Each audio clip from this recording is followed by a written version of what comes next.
ਪਾਪਾ ਨੇ ਜਦੋਂ ਕਿਤੇ ਵੀ ਜਾਣਾ ਹੁੰਦਾ ਸੀ ਤਾਏ ਜੀ ਕੋਲੋਂ 10-15 ਰੁਪਏ ਲੈ ਕੇ, ਕਿਉਂਕਿ ਉਦੋਂ ਕਿਰਾਇਆ ਰੁਪਈਆ 2 ਰੁਪਈਆ ਕੁਛ ਹੁੰਦਾ ਸੀਗਾ। ਆੜਤੀਏ ਨੇ ਉਸ ਦਿਨ ਇੱਕ ਗੱਲ ਬਿਆਨ ਕੀਤੀ ਕਿ ਚਰਸਿਓ ਤੂੰ ਮੇਜਰ ਨੂੰ ਪੈਸੇ ਦੇਣ ਤੋਂ ਰੋਕਦਾ ਸੀ ਵੀ 10 ਰੁਪਏ ਨੂੰ ਦੇਣੇ ਨਹੀਂ ਮੇਰੀ ਮਰਜ਼ੀ ਤੋਂ ਬਿਨਾਂ। ਅੱਜ ਉਹ ਉੱਥੇ ਜਦੋਂ ਪ੍ਰੋਗਰਾਮ ਚੱਲ ਰਿਹਾ ਸੀ, ਇੱਕ ਕੁਝ ਲੋਕ ਬਹੁਤ ਜ਼ਿਆਦਾ ਉਹਨਾਂ ਤੋਂ ਪੈਸੇ ਸਿੱਟ ਰਹੇ ਸੀ, ਤਾਂ 1.5 ਲੱਖ ਰੁਪਏ ਲੋਕ ਉੱਤੋਂ ਦੀ ਵਾਰ ਦਿੰਦੇ ਹੁੰਦੇ ਸੀ, ਇੰਨੀ ਲੋਕਾਂ ਨੂੰ ਖੁਸ਼ੀ ਹੁੰਦੀ ਸੀ। ਤਾਂ ਉਹਨਾਂ ਦਾ ਰੁਤਬਾ ਸੀ ਪੈਸੇ ਦਾ, ਤਾਂ ਉਹਨਾਂ ਨੂੰ ਕੋਈ ਮੋਹ ਨਹੀਂ ਸੀ। ਉਹਨਾਂ ਨੇ ਸਟੇਜ ਲਾਈ ਅਤੇ ਖਤਮ ਕੀਤੀ ਅਤੇ ਉਹ ਇਸ ਤਰ੍ਹਾਂ ਹੀ ਚਲੇ ਗਏ। ਉਦੋਂ ਆੜਤੀਏ ਨੇ ਇੱਕ ਗੱਲ ਆਖੀ ਮੇਰੇ ਤਾਇਆ ਜੀ ਨੂੰ, ਮੇਰੇ ਮਦਰ ਵੀ ਉੱਥੇ ਸੀ, ਕਿ ਦੇਖ ਮੇਜਰ ਦੀ ਕਿਸਮਤ ਦੇਖ, ਤੁਸੀਂ 10 ਰੁਪਏ ਲਈ ਉਹਨੂੰ ਮਨਾ ਕਰਦੇ ਸੀ, ਉਹ 2 ਲੱਖ ਦੇ ਉੱਤੋਂ ਦੀ ਤੁਰ ਕੇ ਲੰਘ ਗਿਆ, ਉਹਨੇ ਦੇਖਿਆ ਨਹੀਂ ਪੈਸੇ ਕੰਨੀ। ਸਿੱਧੂ ਵੀਰ ਨੂੰ ਤਾਂ ਮੈਂ 1-2 ਵਾਰੀ ਉਦੋਂ ਬਾਅਦ ਮਿਲਿਆ, ਉਹਨਾਂ ਦੇ ਘਰੇ ਵੀ ਗਿਆ, ਕਿਉਂਕਿ ਉਹ ਇੱਥੇ ਹੀ ਰਹਿੰਦੇ ਨੇ, ਉਹ ਪਿੰਡ ਛੱਡ ਕੇ ਨਹੀਂ ਜਾਂਦੇ ਨਾ, ਉਹ ਕਹਿੰਦੇ ਕਿ ਮੈਂ ਆਪਦੇ ਪਿੰਡ ਹੀ ਰਹਿਣਾ। ਅਤੇ ਉਹਨਾਂ ਨੂੰ ਤਾਂ ਮੈਂ ਮਿਲਿਆ ਜੀ, ਮੈਨੂੰ ਬੜਾ ਚੰਗਾ ਲੱਗਦਾ, ਕਿਉਂਕਿ ਉਹ ਅੱਜ ਦੇ ਟਾਈਮ ਦੇ ਵਧੀਆ ਸੁਪਰਸਟਾਰ ਨੇ। ਅਤੇ ਅੰਮ੍ਰਿਤ ਵੀਰੇ ਨੂੰ ਨਹੀਂ ਮਿਲਿਆ ਗਿਆ, ਉਸ ਦਾ ਮੈਨੂੰ ਥੋੜ੍ਹਾ ਜਿਹਾ ਗਮ ਹੈ, ਕਿਉਂਕਿ ਮੈਂ ਉਹਨਾਂ ਨੂੰ ਸਪੈਸ਼ਲ ਮਿਲ ਕੇ ਥੈਂਕਸ ਕਰਨਾ ਚਾਹੁੰਦਾ। ਅਤੇ ਬਾਏ ਚਾਂਸ ਸਾਡੀ ਅੱਜ ਹੀ ਗੱਲ ਹੋਈ ਹੈ, ਉਹਨਾਂ ਨੇ 15 ਕੁ ਦਿਨ ਲਈ ਬਾਹਰ ਟੂਰ ਲਈ ਜਾਣਾ, ਤਾਂ ਉਹ ਕਹਿੰਦੇ ਕਿ ਫੋਨ 'ਤੇ ਗੱਲ ਨਹੀਂ ਕਰਨੀ, ਤੁਸੀਂ ਸਪੈਸ਼ਲ ਹੋਣਾ, ਆਪਾਂ ਮਿਲ ਕੇ ਹੀ ਗੱਲ ਕਰਨੀ ਹੈ। ਹਾਲਾਂਕਿ ਮੈਂ ਛੋਟਾ ਸੀ ਜਦੋਂ ਫਾਦਰ ਸਾਹਿਬ ਮੇਰੇ ਐਕਸਪਾਇਰ ਹੋਏ। ਕੁਛ ਕੁ ਜੋ ਸੀਨ ਨੇ ਮੇਰੇ ਦਿਮਾਗ ਦੇ ਵਿੱਚ ਉਹ ਫੀਡ ਹੋਏ ਨੇ, ਜਦੋਂ ਆਪਾਂ ਗੱਲ ਕਰਦੇ ਹਾਂ ਤਾਂ ਉਹ ਸੀਨ ਅੱਖਾਂ ਮੂਹਰੇ ਆਉਣ ਲੱਗ ਜਾਂਦਾ। ਤਾਂ ਉਹ ਲਾਸਟ ਨਾਈਟ ਉਹ ਸਭ ਕੁਝ ਯਾਦ ਆ, ਉਹ ਮੈਨੂੰ ਨਹੀਂ ਪਤਾ ਕਿਵੇਂ ਯਾਦ ਆ, ਪਰ ਉਹ ਯਾਦ ਆ ਹੁਣ ਵੀ ਮੇਰੇ ਅੱਖਾਂ ਮੂਹਰੇ ਸਾਰਾ ਸੀਨ ਰਿਕਾਰਡ ਆ। ਅਤੇ ਉਹ ਜਦੋਂ ਵੀ ਬਿਆਨ ਕਰਦੇ ਹਾਂ ਤਾਂ ਭਾਵੁਕ ਹੋਣਾ ਹੀ ਹੈ। ਮੇਰੇ ਬੇਬੀ ਹੋਇਆ ਜੀ ਗੁਰਨਿਵਾਜ, ਅਤੇ ਲੋਕਾਂ ਨੇ ਕਿਹਾ ਕਿ ਸਾਡਾ ਮੇਜਰ ਸਾਡਾ ਵਾਪਸ ਆ ਗਿਆ। ਅੱਜ ਤੁਹਾਡੇ ਇੰਟਰਵਿਊ ਦੇ ਰਾਹੀਂ ਮੈਂ ਇਹ ਦੱਸਣਾ ਚਾਹੂੰਗਾ ਕਿ ਆਪਣਾ ਮੇਜਰ ਵਾਪਸ ਆ ਚੁੱਕਿਆ। ਅੱਜ ਮਹਿਸੂਸ ਹੁੰਦਾ ਹੈ ਵੀ ਪਰਮਾਤਮਾ ਨੇ ਸਭ ਕੁਝ ਦਿੱਤਾ। ਅਸੀਂ ਤਾਂ ਇਹ ਕਹਿੰਦੇ ਵੀ ਸਾਡੀ ਉਸੇ ਗੱਡੀ ਦਾ ਇੰਜਨ ਇਹ ਹੁੰਦਾ। ਕਾਸ਼ ਉਹ ਹੁੰਦੇ ਅੱਜ ਨੂੰ ਇਹ ਹੀਰੋ ਹੁੰਦਾ, ਕਾਸ਼ ਉਹ ਹੁੰਦੇ ਉਹੀ ਪਰਿਵਾਰ ਰੋਟੀ ਪਏ ਹੁੰਦੇ, ਕਾਸ਼ ਉਹ ਹੁੰਦੇ ਅੱਜ ਮੈਂ ਵੀ ਮੇਰਾ ਪਰਿਵਾਰ ਲੈ ਕੇ ਕੈਨੇਡਾ ਅਮਰੀਕਾ ਸੈਟਲ ਹੁੰਦਾ, ਕਾਸ਼ ਉਹ ਹੁੰਦੇ ਅਸੀਂ ਫਿਲਮਾਂ ਬਣਾਉਂਦੇ ਹੁੰਦੇ, ਕਰਮਜੀਤ ਅਨਮੋਲ ਦੀ ਜਗ੍ਹਾ ਬਿੰਨੂ ਢਿੱਲੋਂ ਦੀ ਜਗ੍ਹਾ ਮੈਂ ਕਿਹੜਾ ਘੱਟ ਟੈਲੈਂਟਡ ਆ ਉਹਨਾਂ ਨਾਲੋਂ ਜੀ, ਮੇਰੇ ਤੋਂ ਜੂਨੀਅਰ ਨੇ ਉਹ ਸਾਰੇ, ਮੈਂ ਹੁੰਦਾ। ਬੜੀਆਂ ਮਨ 'ਚ ਬਲਬਲੇ ਉੱਠਦੇ ਨੇ, ਕਾਸ਼ ਉਹ ਹੁੰਦੇ, ਉਹਨਾਂ ਦੀ ਘਾਟ ਅਤੇ ਉਹਨਾਂ ਦੀ ਘਾਟ ਨਾਲ ਸਾਰੇ ਕਾਸਾਂ 'ਤੇ ਪਾਣੀ ਵਰ ਗਿਆ ਜੀ। ਇੱਕ ਟ੍ਰੈਜਡੀ ਸੀ, ਮੇਰਾ ਪਾਸਪੋਰਟ ਨਹੀਂ ਬਣ ਰਿਹਾ ਸੀਗਾ। ਇੱਕ ਵਾਰ ਤਾਂ ਉਹਨਾਂ ਨੇ ਕੈਂਸਲ ਕੀਤਾ ਮੇਰੇ ਬਿਨਾਂ, ਦੂਜੀ ਵਾਰ ਸਾਡੀ ਅਸੀਂ ਐਗਰੀਮੈਂਟ ਕਰ ਲਿਆ ਸੀਗਾ ਕੈਨੇਡਾ ਅਤੇ ਅਮਰੀਕਾ ਦਾ, ਉਹਨਾਂ ਨੂੰ ਜਾਣਾ ਪੈਣਾ, ਉਹ ਫਿਰ ਇਕੱਲੇ ਭੇਜੇ, ਫਿਰ ਮੈਂ ਫਿਰ ਰਹਿ ਗਿਆ। ਜਦ ਮੇਰਾ ਪਾਸਪੋਰਟ ਬਣਿਆ ਉਹ ਦੁਬਈ ਹੀ ਨਹੀਂ ਰਹੇ।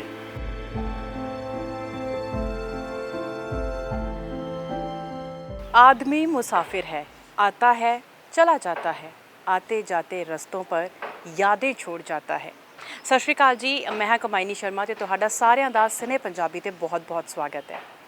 ਦਰਅਸਲ ਇਹ ਗਾਣਾ ਮੈਨੂੰ ਹਮੇਸ਼ਾ ਯਾਦ ਰਹਿੰਦਾ ਹੈ, ਕਿਉਂਕਿ ਸ਼ਾਇਦ ਕਿਤੇ ਨਾ ਕਿਤੇ ਇਹ ਗਾਣਾ ਮੇਰੇ ਦਿਲ ਦੇ ਬਹੁਤ ਨੇੜੇ ਹੈ। ਲੇਕਿਨ ਅੱਜ ਮੈਨੂੰ ਇਹ ਕਿਉਂ ਯਾਦ ਆਇਆ, ਕਿਉਂਕਿ ਅੱਜ ਜਿਸ ਫਨਕਾਰ, ਜਿਸ ਕਲਾਕਾਰ ਦੇ ਘਰ ਅੱਜ ਅਸੀਂ ਆਏ ਹਾਂ, ਜਿਨ੍ਹਾਂ ਦੀ ਫੈਮਿਲੀ ਦੇ ਨਾਲ ਮੈਂ ਤੁਹਾਨੂੰ ਮਿਲਵਾਉਣ ਵਾਲੀ ਹਾਂ, ਉਹਨਾਂ ਦਾ ਨਾਮ ਅੱਜ ਵੀ ਹਰ ਇੱਕ ਦੀ ਜ਼ੁਬਾਨ 'ਤੇ ਹੈ। ਉਹਨਾਂ ਦੇ ਗੀਤ ਕਿਆ ਕਮਾਲ ਦੇ ਗੀਤ ਰਹੇ ਨੇ, ਔਰ ਉਹਨਾਂ ਨੂੰ ਯਾਦ ਕਰਦੇ ਹੀ ਹਰ ਕੋਈ ਇਹੋ ਜਿਹੀ ਗੱਲ ਸੁਣਾ ਜਾਂਦਾ ਹੈ ਕਿ ਜ਼ਿੰਦਗੀ ਦੇ ਲਈ ਇੱਕ ਮਿਸਾਲ ਜਿਹੀ ਬਣ ਜਾਂਦੀ ਹੈ। ਉਹ ਨਾਮ ਹੈ ਮੇਜਰ ਰਾਜਸਥਾਨੀ।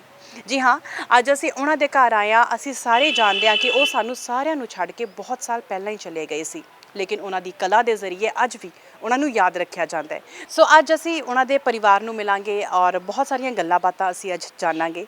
ਸੋ ਸਭ ਤੋਂ ਪਹਿਲੇ ਮੈਂ ਤੁਹਾਡੀ ਮੁਲਾਕਾਤ ਕਰਵਾਵਾਂਗੀ ਉਹਨਾਂ ਦੇ ਬੇਟੇ ਨਵਦੀਪ ਰਾਜਸਥਾਨੀ ਐਂਡ ਉਹਨਾਂ ਦੇ ਬਹੁਤ ਹੀ ਪਿਆਰੇ ਦੋਸਤ ਤੇ ਉਹਨਾਂ ਦੇ ਨਾਲ ਸਟੇਜ ਸਾਂਝੀ ਕਰ ਐਂਕਰਿੰਗ ਕਰਨ ਵਾਲੇ ਸੁਖਚੈਨ ਜੀ ਦੇ ਨਾਲ। ਸੋ ਬਹੁਤ ਸਾਰੀਆਂ ਗੱਲਾਂ ਬਾਤਾਂ ਕਰਾਂਗੇ। ਚਲੋ ਫਿਰ ਚੱਲਦੇ ਹਾਂ ਮੇਜਰ ਰਾਜਸਥਾਨੀ ਜੀ ਦੇ ਘਰੇ।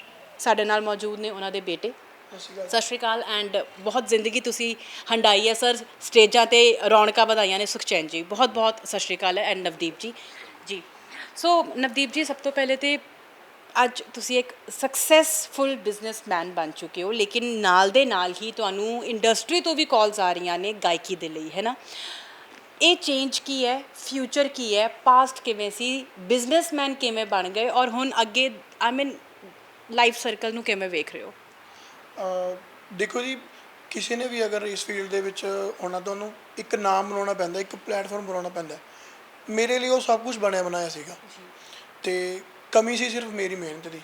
ਪਰ ਮੈਂ ਅੱਜ ਜੋ ਵੀ ਕਰ ਰਿਹਾ, ਜੋ ਮੇਰਾ ਬਿਜ਼ਨਸ ਹੈ, ਉਹ ਮੈਂ ਕਰ ਰਿਹਾ ਮੇਰੇ ਮਦਰ ਦੀ ਖੁਸ਼ੀ ਲਈ। ਅੱਜ ਜੋ ਵੀ ਮੈਂ ਕਰ ਰਿਹਾ ਉਸ ਦੇ ਵਿੱਚ ਮੇਰੇ ਮਦਰ ਦੀ ਖੁਸ਼ੀ ਹੈ, ਅਤੇ ਜੋ ਮੇਰਾ ਟਾਈਮ ਪੀਰੀਅਡ ਸੀ ਮੇਰੇ ਮਦਰ ਦੀ ਖੁਸ਼ੀ ਲਈ ਵੱਧ ਕੇ, ਉਹਨਾਂ ਦੀ ਖੁਸ਼ੀ ਤੋਂ ਵੱਧ ਕੇ ਮੇਰੇ ਲਈ ਕੁਝ ਹੋਰ ਹੈ ਨਹੀਂ ਸੀਗਾ। ਤਾਂ ਮੈਂ ਜੋ ਕੀਤਾ ਉਹਨਾਂ ਦੀ ਖੁਸ਼ੀ ਲਈ ਕੀਤਾ। ਉਹਨਾਂ ਨੂੰ ਮੇਰੇ ਤੇ ਪ੍ਰਾਊਡ ਆ ਤੇ ਮੈਨੂੰ ਉਹਨਾਂ ਤੇ ਪ੍ਰਾਊਡ ਹੈ। ਉਹਨਾਂ ਨੇ ਮੈਨੂੰ ਸਾਂਭਿਆ ਜੀ, ਮੈਂ ਉਹਨਾਂ ਨੂੰ ਸਾਂਭਿਆ। ਹਾਲਾਂਕਿ ਮੈਂ ਛੋਟਾ ਸੀ ਜਦੋਂ ਫਾਦਰ ਸਾਹਿਬ ਮੇਰੇ ਐਕਸਪਾਇਰ ਹੋਏ। ਤੇ ਬਾਕੀ ਉਸ ਤੋਂ ਬਾਅਦ ਜੇ ਆਪਾਂ ਗੱਲ ਕਰੀਏ ਉਹਨਾਂ ਦੇ ਚਾਹੁਣ ਵਾਲਿਆਂ ਦੀ, ਸ਼ਾਇਦ ਮੈਥੋਂ ਜ਼ਿਆਦਾ ਡਿਮਾਂਡ ਉਹਨਾਂ ਦੀ ਹੁੰਦੀ ਹੈ ਕਿ ਪਿੱਛੇ ਜੇ ਕਾਲ ਆਏਗੀ ਤੁਹਾਨੂੰ ਮੂਹਰੇ ਆਉਣਾ ਚਾਹੀਦਾ ਜੀ, ਤੁਹਾਨੂੰ ਦਿਖਣਾ ਚਾਹੀਦਾ ਜੀ। ਤੇ ਕੁਝ ਸਮੇਂ ਤੋਂ ਅਸੀਂ ਦਿਖ ਵੀ ਰਹੇ ਹਾਂ ਤੇ ਕੁਝ ਸਮੇਂ ਤੋਂ ਅਸੀਂ ਮੂਹਰੇ ਆ ਵੀ ਰਹੇ ਹਾਂ। ਤੇ 7-8 ਮੰਥ ਪਹਿਲਾਂ ਮੇਰੇ ਬੇਬੀ ਹੋਇਆ ਜੀ ਗੁਰਨਿਵਾਜ। ਤੇ ਲੋਕਾਂ ਨੇ ਕਿਹਾ ਕਿ ਸਾਡਾ ਮੇਜਰ ਸਾਡਾ ਵਾਪਸ ਆ ਗਿਆ। ਅੱਜ ਤੁਹਾਡੇ ਇੰਟਰਵਿਊ ਦੇ ਰਾਹੀਂ ਮੈਂ ਇਹ ਦੱਸਣਾ ਚਾਹੂੰਗਾ ਕਿ ਆਪਣਾ ਮੇਜਰ ਵਾਪਸ ਆ ਚੁੱਕਿਆ। ਜਦ ਮੈਂ ਛੋਟਾ ਸੀ ਮੇਰੀ ਲਾਈਫ ਕੁਛ ਹੋਰ ਸੀ, ਮੈਂ ਸ਼ਾਇਦ ਨਹੀਂ ਜਾ ਸਕਿਆ ਉਸ ਪਾਸੇ ਜੋ ਕਿਸਮਤ ਨੂੰ ਮਨਜ਼ੂਰ ਸੀ। ਬਾਕੀ ਕੁਛ ਮੇਰੇ ਮਦਰ ਦੀ ਸਹਿਮਤੀ ਨਹੀਂ ਸੀ। ਪਰ ਅੱਜ ਤੁਹਾਡਾ ਪਿਆਰ ਤੇ ਤੁਹਾਡੀਆਂ ਦੁਆਵਾਂ ਸਦਕਾ ਮੇਰੇ ਬੇਟੇ ਨੂੰ ਅਸੀਂ ਜ਼ਰੂਰ ਉਸ ਕਾਬਿਲ ਬਣਾਵਾਂਗੇ, ਚੰਗਾ ਗਾਉਣ ਦੇ, ਸੋਹਣਾ ਗਾਉਣ ਦੇ, ਜਿਸ ਤਰ੍ਹਾਂ ਮੇਰੇ ਫਾਦਰ ਸਾਹਿਬ ਸੀ। ਬਾਕੀ ਤੁਹਾਡੀਆਂ ਦੁਆਵਾਂ ਦੀ ਲੋੜ ਹੈ ਤੇ ਸਾਨੂੰ ਕਦੇ ਵੀ ਕਮੀ ਮਹਿਸੂਸ ਨਹੀਂ ਹੋਈ ਤੁਹਾਡੇ ਫੈਨਸ ਦੇ ਵੱਲੋਂ। ਅੱਛਾ, ਮੈਚ ਦੇ ਸ਼ੌਕੀਨ ਸੀ ਜੋ ਕਿ ਮੈਨੂੰ ਲੱਗਦਾ 99% ਮੁੰਡੇ ਹੁੰਦੇ ਹੀ ਨੇਗੇ। ਤੁਸੀਂ ਖੇਡਣਾ ਚਾਹੁੰਦੇ ਸੀ, ਉਹਦੇ ਲਈ ਵੀ ਮਨਾਹੀ ਹੋ ਗਈ ਘਰੋਂ? ਬਿਲਕੁਲ ਜੀ। ਸਕੂਲ ਲੈਵਲ 'ਤੇ ਮੈਂ ਕ੍ਰਿਕਟ ਦਾ ਜਦੋਂ ਗੇਮ ਸ਼ੁਰੂ ਕੀਤੀ, ਕ੍ਰਿਕਟ ਦਾ ਬੜਾ ਸ਼ੌਂਕ ਸੀ ਮੈਨੂੰ। ਤੇ ਹੁਣ ਵੀ ਹੈ, ਹੁਣ ਵੀ ਮੈਂ ਗੇਮ ਖੇਡਦਾ ਐਕਚੁਅਲੀ। ਤੇ ਮੇਰੀ ਸਿਲੈਕਸ਼ਨ ਹੋਈ ਸੀ ਸਟੇਟ ਲੈਵਲ 'ਤੇ। ਫਿਰ ਅਸੀਂ ਹੈਦਰਾਬਾਦ ਖੇਡਣ ਲਈ ਗਏ ਸੀ। ਉੱਥੇ ਅਸੀਂ ਫਾਈਨਲ ਵੀ ਖੇਡ ਕੇ ਆਏ। ਫਾਈਨਲ ਅਸੀਂ ਮਹਿਜ 1 ਰਨ ਦੇ ਫਰਕ ਨਾਲ ਹਾਰ ਗਏ। ਪਰ ਉੱਥੇ ਗੇਮ ਦੇਖੀ ਜਾਂਦੀ ਹੈ, ਹਾਰ ਜਿੱਤ ਨਹੀਂ ਦੇਖੀ ਜਾਂਦੀ। ਤੇ ਮੇਰੀ ਅੱਗੇ ਵੀ ਸਿਲੈਕਸ਼ਨ ਲਈ ਮੈਨੂੰ ਕਿਹਾ ਗਿਆ ਉਹਨਾਂ ਨੇ ਕਿ ਤੇਰੀ ਸਿਲੈਕਸ਼ਨ ਹੋਊਗੀ। ਤੇ ਉਸ ਲਈ ਮੈਨੂੰ ਕਾਫੀ ਦੂਰ ਘਰ ਛੱਡ ਕੇ ਜਾਣਾ ਪੈਣਾ ਸੀਗਾ। ਤੇ ਮੈਂ ਬਿਨਾਂ ਸੋਚੇ ਸਮਝੇ ਹਾਂ ਕਰਤੀ ਕਿ ਹਾਂ ਮੈਂ ਆਊਂਗਾ। ਪਰ ਜਦੋਂ ਮੈਂ ਸ਼ਾਮੀ ਘਰ ਆ ਕੇ ਮਦਰ ਨੂੰ ਪੁੱਛਿਆ ਕਿ ਇਸ ਤਰ੍ਹਾਂ ਮੇਰੀ ਸਿਲੈਕਸ਼ਨ ਹੋ ਗਈ ਹੈ ਤੇ ਮੈਂ ਜਾਣਾ ਚਾਹੁੰਦਾ, ਉਹ ਕਹਿੰਦੇ ਕਿ ਤੂੰ ਚਲਾ ਜਾ, ਜਿੱਥੇ ਮਰਜ਼ੀ ਚਲਾ ਜਾ, ਪਰ ਤੂੰ ਸ਼ਾਮ ਨੂੰ ਘਰੇ ਆਉਣਾ। ਤਾਂ ਮੈਂ ਫਿਰ ਉਹਨਾਂ ਦੀ ਗੱਲ ਨੂੰ ਸਮਝਿਆ ਕਿ ਨਹੀਂ, ਹਜੇ ਮੇਰਾ ਟਾਈਮ ਨਹੀਂ ਹੈਗਾ। ਤਾਂ ਮੈਂ ਇਹ ਨਹੀਂ ਕਹਿੰਦਾ ਮੈਂ ਆਪਦਾ ਸ਼ੌਂਕ ਮਾਰਿਆ, ਪਰ ਜੋ ਉਹਨਾਂ ਦੀ ਖੁਸ਼ੀ ਸੀ ਮੈਂ ਉਹੀ ਕੀਤਾ ਤੇ ਮੈਨੂੰ ਉਹ ਕਰਨਾ ਸਹੀ ਵੀ ਲੱਗਿਆ ਜੀ। ਇਸ ਤਰ੍ਹਾਂ। ਅੱਛਾ, ਬਿਜ਼ਨਸਮੈਨ ਤਾਂ ਤੁਸੀਂ ਬਣਨਾ ਹੀ ਚਾਹੁੰਦੇ ਸੀ, ਪਰ ਕਿਤੇ ਨਾ ਕਿਤੇ ਘਰੇ ਸਿਸਟਰ ਸੀਗੀ ਹੈ ਨਾ, ਔਰ ਮਾਂ ਦੇ ਨਾਲ ਜਦੋਂ ਗੱਲ ਹੋਈ ਉਹਨਾਂ ਨੇ ਦੱਸਿਆ ਕਿ ਮੇਜਰ ਜੀ ਆਪਣੇ ਵੱਲੋਂ ਸਾਰਾ ਕੁਝ ਹੀ ਬਣਾ ਕੇ ਹੀ ਗਏ ਸੀ। ਲੇਕਿਨ ਕਹਿੰਦੇ ਆ ਕਿ ਪਿਓ ਤੋਂ ਬਾਅਦ ਜ਼ਿੰਮੇਵਾਰੀ ਭਰਾ ਦੇ ਮੋਢਿਆਂ 'ਤੇ ਆ ਜਾਂਦੀ ਹੈ। ਸੋ ਭੈਣ ਦੀ ਜ਼ਿੰਮੇਵਾਰੀ ਦੇ ਲਈ ਵੀ ਕਿਤੇ ਨਾ ਕਿਤੇ ਇੱਕ ਪ੍ਰੈਸ਼ਰ ਦਿਮਾਗ ਦੇ ਉੱਤੇ ਰਿਹਾ।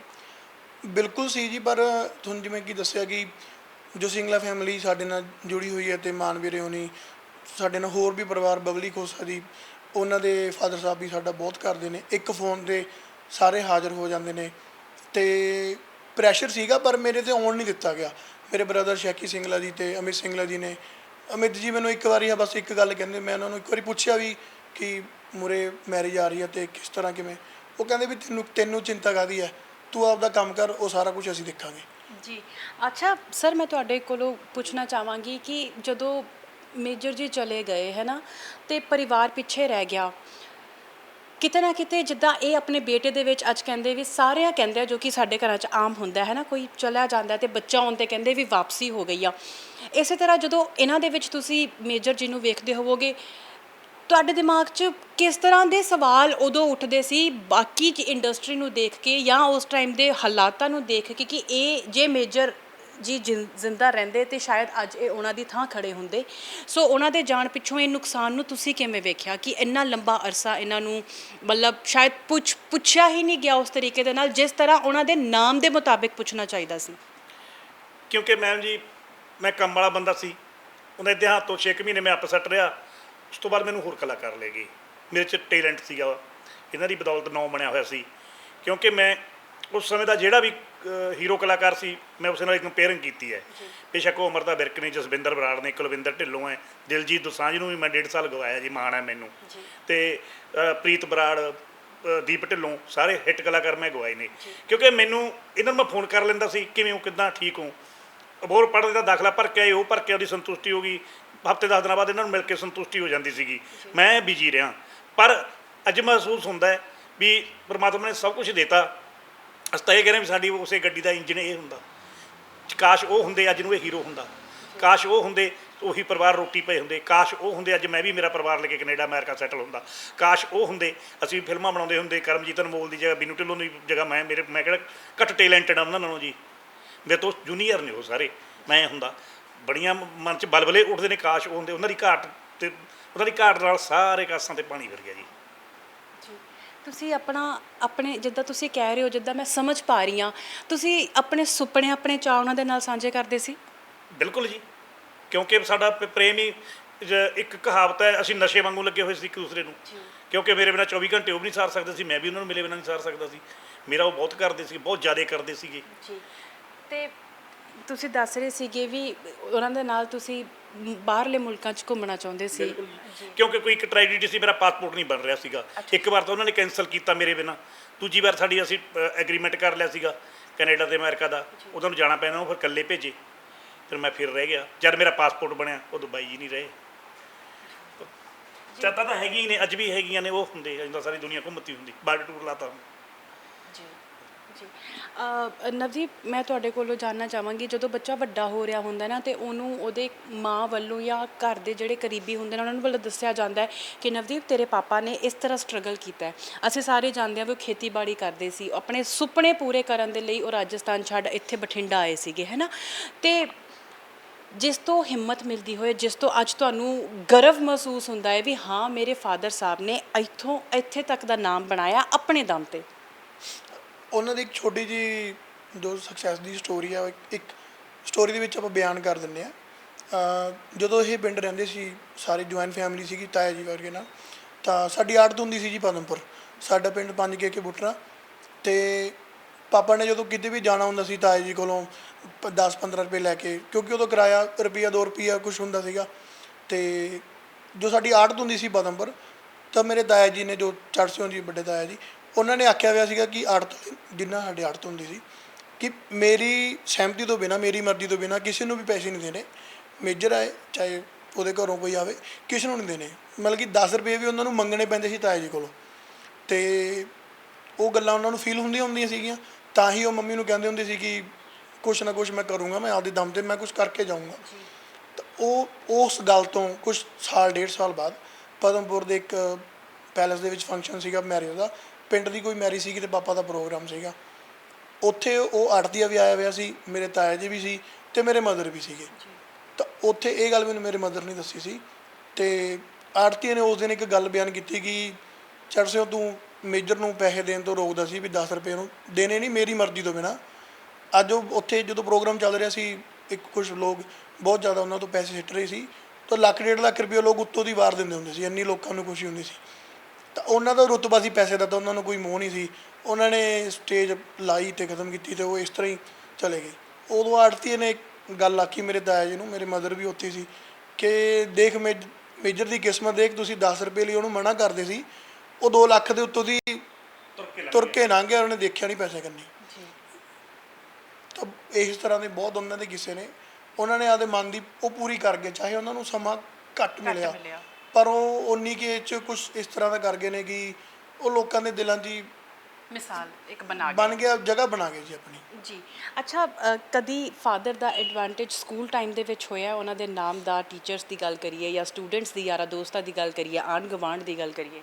ਬਿਲਕੁਲ ਜੀ, ਉਹ ਤਾਂ ਹਮੇਸ਼ਾ ਹੀ ਮੈਨੂੰ ਹੁੰਦਾ ਸੀ। ਜਾਂ ਜਦੋਂ ਮੇਰੇ ਇੱਕ ਵਾਰ ਦੀ ਗੱਲ ਹੈ ਕਿ ਸਕੂਲ ਦੇ ਵਿੱਚ ਡਰਾਇੰਗ ਟੀਚਰ ਨਵੇਂ ਆਏ, ਤਾਂ ਉਹ ਸਾਰਿਆਂ ਦੀ ਇੰਟਰੋਡਕਸ਼ਨ ਲੈਣ ਲੱਗ ਗਏ। ਤਾਂ ਜਦੋਂ ਮੇਰੀ ਟਰਨ ਆਈ ਤਾਂ ਮੈਂ ਉਹਨਾਂ ਨੂੰ ਦੱਸਿਆ ਕਿ ਮੇਰੇ ਫਾਦਰ ਸਿੰਗਰ ਸੀ ਅਤੇ ਇਸ ਤਰ੍ਹਾਂ ਮੇਰਾ ਇਹ ਸ਼ੌਂਕ ਹੈ ਅਤੇ ਇਸ ਤਰ੍ਹਾਂ ਦੀਆਂ ਮੇਰੀਆਂ ਖੂਬੀਆਂ ਨੇ। ਤਾਂ ਕਲਾਸ ਖਤਮ ਹੋਣ ਤੋਂ ਬਾਅਦ ਉਹਨਾਂ ਨੇ ਮੈਨੂੰ ਪੁੱਛਿਆ ਕਿ ਤੇਰੇ ਫਾਦਰ ਦਾ ਨਾਂ ਕੀ ਸੀ? ਮੈਂ ਕਿਹਾ ਜੀ ਮੇਜਰ ਰਾਜਸਥਾਨੀ। ਉਹ ਕਹਿੰਦੇ ਯਾਰ ਤੂੰ ਜਦੋਂ ਆਖਿਆ ਕਿ ਸਿੰਗਰ ਸੀ, ਮੈਨੂੰ ਆਏ ਸੀ ਕੋਈ ਚਲੋ ਹੋਊਗਾ, ਕਿਉਂਕਿ ਕਿੰਨੇ ਹੀ ਸਿੰਗਰ ਨੇ ਪੰਜਾਬ ਦੇ ਵਿੱਚ, ਪਰ ਕਹਿੰਦੇ ਵੀ ਇਹ ਨਾਂ ਖਾਸ ਹੈ। ਉਹਨਾਂ ਨੇ ਮੈਨੂੰ ਬੜੀ ਘੁੱਟ ਕੇ ਜੱਫੀ ਪਾਈ। ਕੁਦਰਤੀ ਜੋ ਮੇਰਾ ਫੇਸਬੁੱਕ ਪੇਜ ਆ ਫਾਦਰ ਦੇ ਨਾਂ 'ਤੇ, ਪਰਸੋਂ ਉਹਨਾਂ ਨਾਲ ਮੇਰਾ ਦੁਬਾਰਾ ਕੰਟੈਕਟ ਹੋਇਆ। ਉਹਨਾਂ ਨੇ ਮੈਸੇਜ ਕੀਤਾ, ਮੈਨੂੰ ਨੰਬਰ ਲਿਆ ਅਤੇ ਉਹਨਾਂ ਨੇ ਕਾਲ ਕੀਤੀ, ਕਹਿੰਦੇ ਜੀ ਮੈਂ ਮਿਸ਼ਰਾ ਬੋਲਦਾ। ਮੈਂ ਕਿਹਾ ਜੀ ਡਰਾਇੰਗ ਟੀਚਰ। ਮੈਂ ਉਹਨਾਂ ਦੀ ਆਵਾਜ਼ ਪਛਾਣ ਲਈ। ਕਹਿੰਦਾ ਯਾਰ ਰਵੀ, ਮੈਂ ਤੈਨੂੰ ਬਹੁਤ ਲੱਭਿਆ ਪਰ ਤੂੰ ਮਿਲਿਆ ਨਹੀਂ। ਅਤੇ ਉਹਨਾਂ ਨਾਲ ਗੱਲਾਂ ਬਾਤਾਂ ਕੀਤੀਆਂ, ਬੜੀ ਖੁਸ਼ੀ ਹੋਈ ਜੀ ਉਹਨਾਂ ਦਾ। ਉਹਨਾਂ ਦੀ ਤਰ੍ਹਾਂ ਹੀ ਮੈਨੂੰ ਡੇਲੀ ਦੇ ਕਿੰਨੇ ਹੀ ਫੋਨ ਆਉਂਦੇ ਆ, ਸਾਰੇ ਲੋਕ ਉਹ ਆਪ ਹੀ ਗੱਲਾਂ ਕਰਦੇ, ਮੇਰੀ ਨਹੀਂ ਸੁਣਦੇ ਹੁੰਦੇ। ਉਹ ਆਪਦੇ ਬਾਰੇ ਦੱਸਦੇ ਆ ਕਿ ਅਸੀਂ ਇੱਥੇ ਮਿਲੇ ਸੀ। ਜਿਨ੍ਹਾਂ ਨੂੰ ਵੀ ਇੱਕ ਵਾਰ ਫਾਦਰ ਸਾਹਿਬ ਮਿਲੇ ਆ, ਉਹਨਾਂ ਨੇ ਉਹਨਾਂ ਨੂੰ ਆਪਣਾ ਬਣਾ ਲਿਆ ਜੀ। ਮਤਲਬ ਕਿ ਉਹ ਕਮਾਲ ਦੀ ਗੱਲ ਹੈ, ਜਿਸ ਤਰ੍ਹਾਂ ਉਹਨਾਂ ਨੇ ਲੋਕਾਂ ਨਾਲ ਵਰਤਿਆ, ਜਿਸ ਤਰ੍ਹਾਂ ਲੋਕ ਅੱਜ ਵੀ ਕਰਦੇ ਨੇ। ਤੁਹਾਨੂੰ ਪਤਾ ਹੀ ਅੱਜ ਦੇ ਟਾਈਮ 'ਚ ਨਹੀਂ ਕਿਸੇ ਕੋਲੇ ਸਮਾਂ ਹੈਗਾ ਉਹ ਇਹ ਸਾਡੇ ਲਈ ਹਰ ਰੋਜ਼ ਇੱਕ ਕ੍ਰਿਸ਼ਮਾ ਤੇ ਹਰ ਰੋਜ਼ ਇਹ ਕਮਾਲ ਵਾਲੀਆਂ ਗੱਲਾਂ ਜੀ। ਜੀ ਕਮਾਲ ਵਾਲੀ ਗੱਲਾਂ ਇਹ ਵੀ ਨੇ ਕਿ ਬਹੁਤ ਟਾਈਮ ਤੋਂ ਬਾਅਦ ਹੀ ਚਾਹੇ ਲੇਕਿਨ ਅੱਜ ਕੱਲ੍ਹ ਦੇ ਗਾਣਿਆਂ ਦੇ ਵਿੱਚ ਉਹਨਾਂ ਦਾ ਨਾਂ ਵੱਜਦਾ ਹੈ, ਔਰ ਉਹ ਵੀ ਉਹਨਾਂ ਕਲਾਕਾਰਾਂ ਨੂੰ ਜਿਨ੍ਹਾਂ ਨੂੰ ਦੁਨੀਆ ਇਸ ਟਾਈਮ ਬਹੁਤ ਕਿਤੇ ਨਾ ਕਿਤੇ ਫੋਲੋ ਕਰਦੀ ਹੈ ਜਾਂ ਸੁਣਨਾ ਪਸੰਦ ਕਰਦੀ ਹੈ ਨਾ।